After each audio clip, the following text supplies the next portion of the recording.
अ, शर्मा जी, आपने अभी जब कानपुर कैंप की बात कही, तो हमें पता चला था कि उस समय जब आपने कैंप अटेंड किया था आरएसएस का, उस समय हमारे जो अडवाणी साहब हैं, पॉलिटिकल गुरु कह सकते हैं इंडिया में आजकल, one of the opposition leader में, तो वो भी शायद आपके साथ थे। कुछ आपको कुछ याद होगा क्या?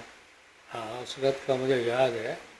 और एडवानी साहब जो है इतना, क्योंकि मैं भी फर्स्ट ईयर में था, ये भी फर्स्ट ईयर में थे, और मेरी आयु के हैं तकरीबन।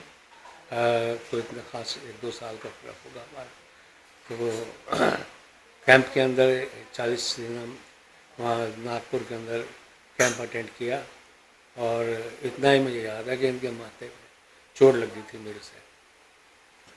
अच्छा, तो तभी से आपने से माथे फोड़ने शुरू कर दिए थे लोगों के? नहीं, वो लाठी वगैरह चलाते थे ना उस वक्त, तो जी जी। उस वक्त लग गई लगी थी।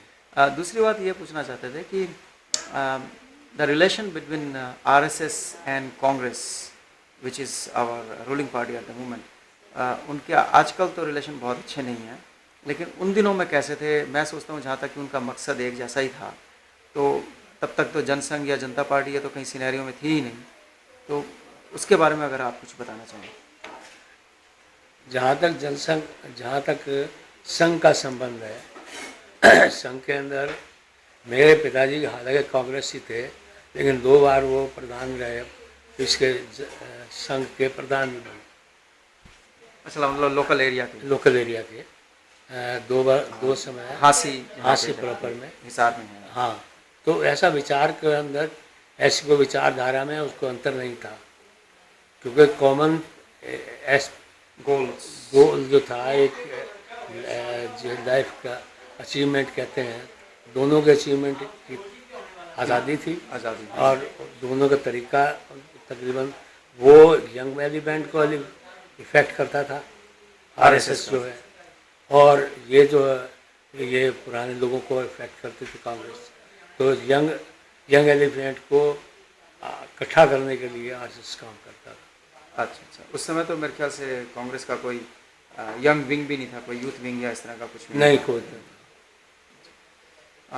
आज के दिन में जो देश की हालत है, आप तो काफ़ी समय से विदेश में रह रहे हैं, क्योंकि आपके पुत्र दोनों यहीं पर ही हैं, तो ऑब्वियस है कि आप भी यहीं रहेंगे।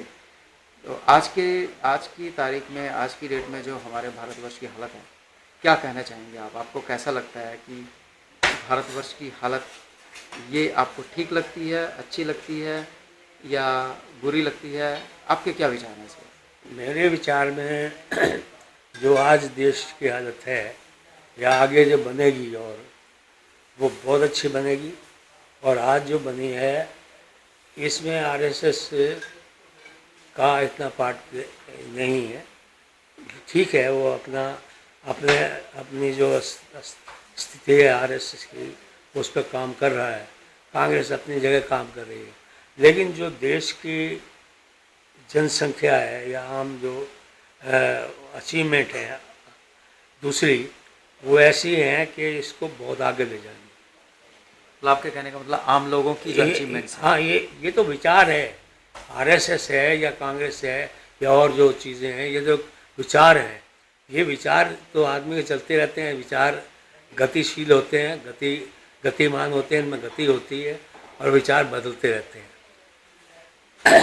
लेकिन जो उसकी काम करने की तो क्षमता है देश के लिए, वो कम के वो तो वो बढ़ने है, और वो बढ़ने वाली है।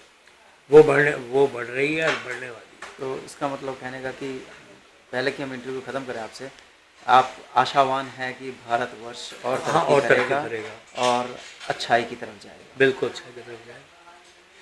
थैंक यू शर्मा जी, आपका हमने काफ़ी टाइम लिया, और इवन दो हमें पता है कि आपकी तबीयत आजकल ठीक नहीं रहती है, आप डायलिसिस में हैं, फिर भी आपने इतना टाइम निकाला, इतनी एनर्जी अपनी निकाली, उसके लिए आपका फिर से धन्यवाद।